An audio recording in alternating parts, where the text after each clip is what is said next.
দেখুন, এই ঘটনা যেদিন ঘটেছিল অর্থাৎ ৮ই জানুয়ারি, এই অনুষ্ঠানে আমি প্রশ্ন তুলেছিলাম যে মাত্র ৯ মিনিটের মধ্যে মুখ্যমন্ত্রী কি করে প্রতীক জৈনের ফ্ল্যাট থেকে ঠিক নির্দিষ্ট ল্যাপটপ, হার্ড ডিস্ক, সবুজ ফাইল, এমনকি মোবাইল ফোনটাও খুঁজে পেয়ে গেলেন।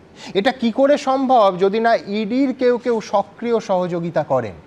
আজ সুপ্রিম কোর্টে চাঞ্চল্যকর দাবি করেছেন মমতা বন্দ্যোপাধ্যায়। একেবারে হলফনামা দিয়ে তিনি এই ৬ নম্বর পাতায় লিখছেন যে আইপ্যাক অফিস থেকে নথি নিয়ে বেরোনোর অনুমতি, নথি নিয়ে আসার অনুমতি তাকে ইডি দিয়েছিল। তিনি লিখছেন যে ইডি অফিসাররা ওখানে উপস্থিত ছিলেন, তারা মুখ্যমন্ত্রীর নথি সংগ্রহে কোনো আপত্তি করেননি এবং অনুমতি দিয়েছিলেন।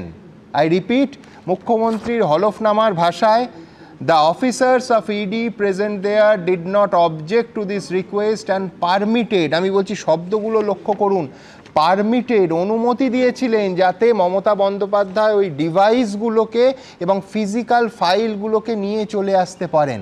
আমি বলছি হলফনামার বয়ান যদি সত্যি হয়, আমার পরের বক্তা শতরূপ, তাহলে কেন মুখ্যমন্ত্রীকে সেদিন ইডি ন্যূনতম বাধা দেয়নি, এই প্রশ্ন আর তোলাই যাবে না।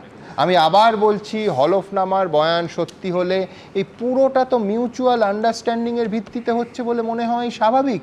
মুখ্যমন্ত্রী হলফনামার ছত্রে ছত্রে আজকে এই ইঙ্গিত আছে, মানবে?